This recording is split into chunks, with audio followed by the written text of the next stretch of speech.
For a long time, up until the Revolutionary War, frontiersmen from the Virginia and Pennsylvania colonies ignored the British Crown's declarations forbidding encroachment of Indian lands. They crossed the Alleghenies anyway.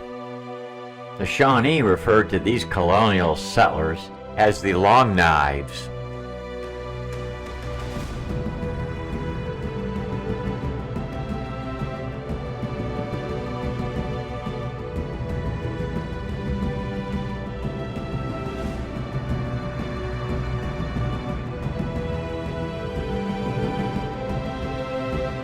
The Indians generally readjusted their allegiances from pro-French sympathies and sided with the British instead against the colonists during the Revolution. The epicenter of the Shawnee Native resistance was near Chillicothe on the Little Miami River, Xenia, Ohio. In 1781, George Rogers Clark destroyed and abandoned Chillicothe and its crops, as the warriors were out raiding, and proceeded to capture Pequot Town near present-day Springfield, Ohio. It should be noted here that George Clark, a participant in Dunmore's War, alongside George Washington, was a champion of the statehood of Kentucky.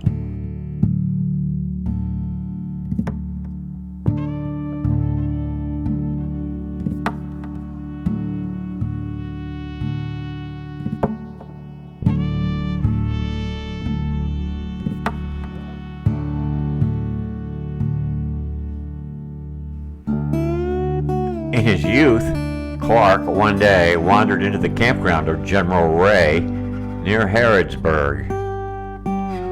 This is presumably Captain James Ray, buried 1810 near Fort Harrod. Ray recounted that he had come there, quote, to turn some horses out to the range. I had killed a small blue-winged duck and had roasted it nicely on the brow of the hill near the house. After having taken it off to cool, I was much surprised on being suddenly accosted by a fine, soldierly-looking man who exclaimed, "How do you do? What's your name? Ain't you afraid of being in the woods by yourself?" On satisfying his inquiries, I invited the traveler to partake of my duck, which he did, without leaving me a bone to pick. His appetite was to see. "And now, my friend, what may your name and what has brought you to these parts?" said I. "My name is Clark," he answered, "and I have come out to see what you brave fellows are doing in Kentucky, and to lend you a helping hand if necessary."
Before the Revolutionary War came to an end in 1782, the Ohio Nations, an Indian tribal alliance, and the British met in council at the Chillicothe village along the Little Miami River to plan what turned out to be the successful defeat of the rebel Americans at the Battle of Blue Licks 2 weeks later. However, only 1 year later, Great Britain ceded the same area to the new United States, and so immediately opened this unorganized territory to settlement by pioneers. The Ohio country quickly became one of the most desirable locations for trans-Appalachian settlements, in particular among the veterans of the war. In the Treaty of Fort Stanwix and Treaty of Fort McIntosh, the U.S. fixed boundaries between the U.S. and tribal lands. Virginia designated the area as Illinois country on right of conquest. So at the close of the war, the boundaries of the U.S. became the Mississippi River on the west, the St. Lawrence and Great Lakes on the north, and the 31st parallel on the south.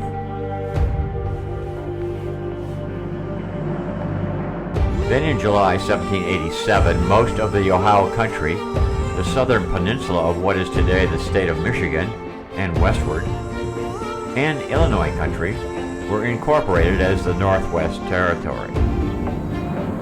In 1803, most of what was formerly Ohio country north and west of the Ohio River was incorporated as the Free State of Ohio. Free because its citizens renounced the possession of slaves. In the next year, pioneers to the Ohio country established Marietta as the first permanent settlement of the new U.S. in the Northwest Territory, located in southeastern Ohio at the mouth of the Muskingum River, at its confluence with the Ohio River, 11 miles northeast of what is now Parkersburg, West Virginia.